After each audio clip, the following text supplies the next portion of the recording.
एक बार एक इंसान बहुत दुखी होकर एक गार्डन में बैठा था। तभी एक दूसरा इंसान वहाँ आता है और उससे पूछता है कि तुम इतने दुखी क्यों हो। वो आदमी बोला, मेरी लाइफ बहुत ही बेकार है, मेरे साथ कुछ भी अच्छा नहीं है। दूसरे इंसान ने कहा, ऐसा क्यों है? वो बोला, मुझे नहीं पता।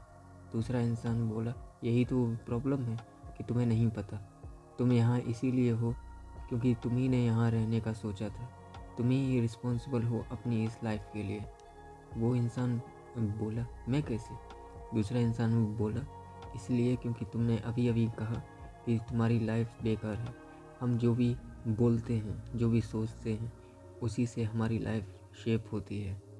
हमारी लाइफ इसी पर डिपेंड होती है कि हमारी मेंटल लाइफ कैसी है। आज हम जो भी हैं या फ्यूचर में जो भी होंगे, वो सब डिपेंड होता है हमारी थिंकिंग और विजुलाइजेशन पर। अब सवाल ये है, ऐसी थिंकिंग जो हमें कभी आगे नहीं जाने देती, वो आती कहाँ से है? वो आती है हमारे इन्वायरमेंट से। हम किन लोगों के साथ रहते हैं, क्या देखते हैं, क्या बोलते हैं, क्या सीखते हैं और क्या सिखाते हैं, और क्या हम इसको बदल सकते हैं? तो जवाब है हाँ। उस इंसान ने कहा, तो मैं फिर ऐसा क्या करूं कि मेरी सोच बदल जाए?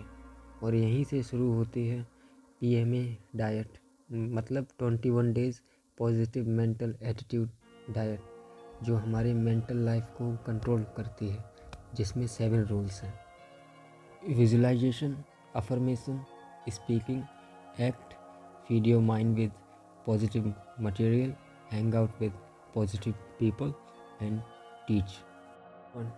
विजुलाइजेशन, ये वो टेक्निक है जिसमें हम वो पिक्चर्स देखते हैं जो हम फ्यूचर में होना चाहते हैं। ये टेक्निक हर इंसान के पास में होती है और जाने अनजाने हम वो देखने लगते हैं जिससे हमारी लाइफ का कोई लेना देना नहीं होता। हमें हमेशा वही देखना चाहिए जो हम फ्यूचर में बनना चाहते हैं। सपोज़ अगर आप इंग्लिश सीखना चाहते हैं तो अपनी आइज़ क्लोज करें और देखें कि आप इंग्लिश बोल रहे हैं बिल्कुल फ्लुएंट तरीके से। जितना ज़्यादा आप विजुलाइज करेंगे, आपका विश्वास उतना ही बढ़ जाएगा कि आप ये कर सकते हैं। टू अफर्मेशन, मेंटल प्रोग्रामिंग की दूसरी टेक्निक है। वही बोलें जो आप होना चाहते हैं, जैसे I like my self, I love my life. आप जो भी बार बार बोलते हैं, आपका माइंड उस बात पर बिलीव करने लगता है। हर दिन हम ऐसी चीज़ें बार बार बोलते हैं जो हमें कभी आगे नहीं जाने देते। अगर मैं फेल हो गया तो मैं नहीं कर सकता। आपको 21 दिनों तक अपने आप से और दूसरों से पॉजिटिव ही बोलना है। जितना बोलें, जैसा बोलें, पॉजिटिव ही बोलें। Number 3, speaking. अगर आपका कोई गोल है तो इसे आपको दूसरों के सामने बोलना है पॉजिटिव एटीट्यूड के साथ। जब आप दूसरों के सामने कहते हैं कि हाँ मैं ये कर सकता हूँ, तो इसका इम्पैक्ट डबल हो जाता है। Number 4, act as if. आपको ऐसे एक्ट करना है जैसे आप वो इंसान बन चुके हों जैसे आप बनना चाहते हैं। आपको अपने सबकॉन्शियस माइंड को ये यकीन देना होगा कि आप वो अचीव कर चुके हैं जो आप अचीव करना चाहते हैं।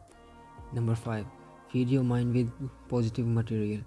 आप जिस किसी सब्जेक्ट को जितना ज़्यादा रीड करते हैं, सुनते हैं, देखते हैं, सीखते हैं, उतना ही उस चीज़ पर आपका कॉन्फिडेंस बढ़ जाता है। अगर आप एक सेल्समैन हैं तो सेल्स से रिलेटेड बुक्स पढ़ें, वीडियो देखें, सेमिनार में जाएं। आप जितना ज़्यादा पॉजिटिव इन्वायरमेंट में रहेंगे, उतना ही आपका माइंड पॉजिटिव होगा। Number 6, spend time with positive people.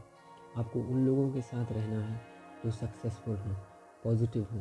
दूसरे लोगों के आइडियाज़ का आप पर बहुत ज़्यादा इम्पैक्ट होता है, अच्छा भी और बुरा भी।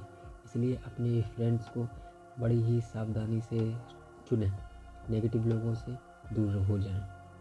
Number 7, teach. आप जो भी सीख रहे हैं वो दूसरों को सिखाएं। आप वही बनते हैं जो आप दूसरों को सिखाते हैं। अगर आप पॉजिटिव बुक्स रीड करके दूसरों को बताते हैं तो आप पॉजिटिव बन जाएंगे। अगर आप नेगेटिव टीवी शो देखकर दूसरों को बताएंगे तो आप नेगेटिव बन जाएंगे। पॉजिटिव बोलें, पॉजिटिव सुनें। आप वही बनते हैं जिसके बारे में आप ज़्यादातर सोचते हैं।